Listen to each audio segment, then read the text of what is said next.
Hey everybody, welcome back to Video Game SO. Today we're continuing the series on the MiSTer FPGA DE10 Nano project, more specifically this video on the Nintendo 64 core.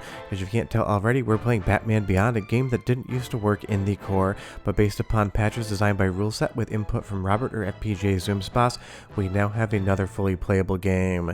And that brings the list of games that do not work perfectly within the core as far as seeing the credits scroll to 3, and we'll get to those later in the video. And I'm not saying that Batman Beyond is one of the best games on the Nintendo 64. It's an absolutely also ran B- tier 3D beat 'em up, but it was a game that didn't function correctly, and it's actually a very interesting methodology as to why that occurred. Before we get too far involved, do me a huge favor, go down below, hit like and subscribe, and ring that notification bell. Definitely helps us out. If you feel so inclined and want to support the channel, got a Patreon link down below as well. And as we hammer away at this dude over here controlling the girder, you can definitely tell that Batman Beyond is not something that people were really coveting or hankering for when it came to actually getting games playable in the core. But of course the goal is always 100% of the library playable and beatable, like we see on something like PlayStation 1. So what the problem with Batman was is that it would absolutely run at the wrong speed. It was way too fast in core, almost felt you were playing the game while it was on fast forward like a VHS tape. And that came down to a V-Sync flag within the game in and of itself. Now games can do one of two things when they're either running too fast or too slow.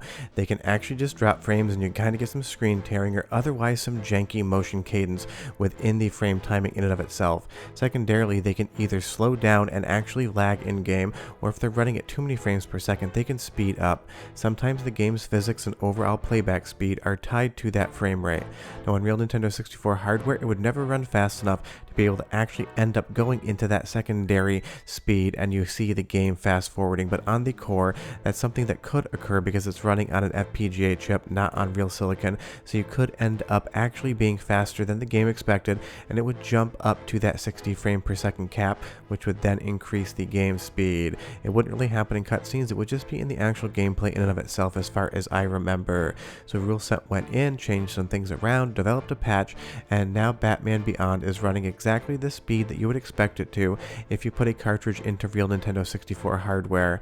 And I know that's a little bit of a nerdy detail, but I love what all of these patches do and how they are discovered. This one was basically just the fact that the game saw a little extra performance and decided, hey, let's jump up in speed, but it wasn't designed correctly, so you end up in a situation where the game would just basically be running at 2 times the speed in gameplay. Some games don't really change the in-engine physics or speed, other games do. It's kind of down to the developer to decide what they want to do in and of themselves, but this is another game on the core today that you can play and you can beat. I did check with a few people that tested it, they saw the credits scroll, so it is good to go. But leave me a comment down below and tell me, did you ever play Batman Beyond back in the day? I would be curious. I don't remember playing this in the Nintendo 64's lifespan. I've only really ever played it for testing on MiSTer FPGA, and that is just amazing because we've gotten so many different games and so many different methods. Something like Conquer now just works in the new test core. You can patch it if you want, but you don't need to. But the fun part about all of this research, all of this development, is seeing just how the games actually function and what problem occurs in each game. They're basically all one-off instances of issues within the game code or the core where something was slightly off and that would cause the game to crash or not work. And I've actually been really interested in all of this, and it's been fun to walk you guys through why each and every game would crash or develop a problem and how the solution was actually derived. And going through the entire Conquer and Conquer test, that 4-part series, it was a ton of fun to look under the hood into the memory and see what was going on in the memory paging. And that was one of the fixes for this when it was patched. It basically just reallocated RAM into the upper 4 megabyte space that the expansion pack could use. Additionally, if you missed the video, Gauntlet Legends now has a fix as well in the core. Before, you would basically lose all of the voices of the announcer, God, or what otherwise was talking to you in your ear, and you just would lose that little bit of flavor text and audio. Now that's 100% back. This game runs great. You can sit down and play it with 3 of your friends, and it's going to be as good, if not better, than a real Nintendo 64. So this was a situation where it was just another issue within the core.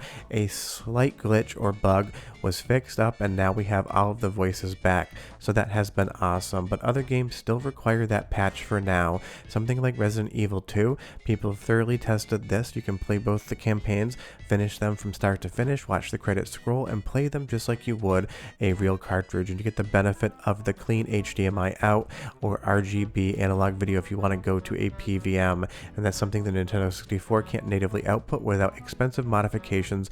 So this is why MiSTer FPGA is quickly becoming my de facto way to play Nintendo 64. And these are the games that were basically left on the cutting room floor when the core was done development in March. But now that it's been back opened up just a tiny bit, we're getting more of these titles enjoyable by all, and there's just a few left, and we'll get to those in just a moment. But of course, people were really wanting to play Jet Force Gemini, and that was another one that was made working in the core as well. At the point in time of recording this, it's still a patch, but it's a totally easy patch to apply, and if you need a tutorial, I will leave a link in the description below. But this is another classic rare game, a late stage game for Nintendo 64 that always felt like it should have been held back for GameCube, because this really does push the limits of the Nintendo 64 performance-wise in my opinion. But it is a fun game. I've been playing around with it in my spare time when I'm not making videos for the channel, and everything has been as good as gold as far as the performance is concerned. And this again was one of those games people thought they weren't going to be able to play. And then last week we got Polaris Snowcross, another title that maybe not everybody's interested in, but to get that 100% full set for the core working, playable, and beatable, it was another game that needed to be patched up, and Rule Set did just exactly that. Now you can play the game from start to finish, you can get your races in, it will not freeze, it will not hang, and that was the problem with this game. It had random intermittent freezing, you never knew when it was going to come, the game would just stop executing code. Now there's still a few games that actually freeze. The first one is Rugrats in Paris, and I understand that probably nobody is waiting around to want to play this game unless they have a huge amount of nostalgia for it, because it's really just a C-tier 3D platforming game, but it is another game on the core that experiences intermittent freezing issues. You'll just be running around playing the game, testing it, doing whatever you want, and it freezes up. But 10 out of 10 credit for Euro Reptile Land. That is a hilarious joke, and I remember Rugrats back in the day on television. I did watch it. That was my age group. It was a fun time, so jokes like Reptile Land definitely hit for me at least. And I'm sure somebody will probably look at this. I get that it's not one of those coveted games. No one's really going to care if it doesn't 100% work, but at this point in time with the core and the library, it seems like a point of pride to get 100% of the retail library booting up, playable, and beatable, and we are so close to that. So this is one of the games that still presents a little bit of a challenge, and as of now, nobody's really sure why it is freezing, but people will look into it. I bet within the next couple weeks we probably have an answer as to what's going on with Rugrats in Paris, and I bet it's going to be a situation where I'll be doing a video for that as well. Also, Knife's Edge, a game that I always forget even exists on the Nintendo 64, also has some problems, and the interesting thing is if you put this in the Ares emulator as well, it also has very similar problems. That's actually been a very useful thing to research, seeing if the problems exist in Ares, which is probably the most accurate software emulator for Nintendo 64 out there, and then seeing if it happens within the FPGA core on MiSTer FPGA. Comparing those two things together, you can glean a lot of useful information.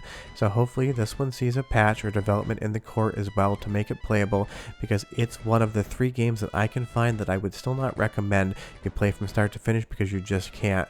And do beware, the third game is a Mahjong game, and I wasn't going to capture footage for that because honestly it really isn't that exciting to watch. But this has been so amazing. In like the last 6 weeks, we've gotten so many new Nintendo 64 games working in the core, and today that is Batman Beyond. And like I said, this might not be the best game ever, but a lot of good information was learned by patching this, and it gives everyone another playable game. At this point in time, we're so incredibly close to that 100% mark. It's fun just from a statistics and accomplishment standpoint to go ahead and fix up these last few games so that you can sit down, you can play them, and we can say that 100% of the Nintendo 64 library works on the MiSTer FPGA core. Because this was long thought to be the impossible core, Robert proved that it was very possible, and now with some extra work from some people, we are proving that this thing is going to be a 100% Nintendo 64 library champ when it comes to FPGA gaming, and that's just so much fun. Just from that sense of accomplishment, I want to see this thing hit 100% of the games, so we can say MiSTer FPGA is a complete Nintendo 64 package ready to go. but that's the current situation with the current MiSTer FPGA Nintendo 64 core.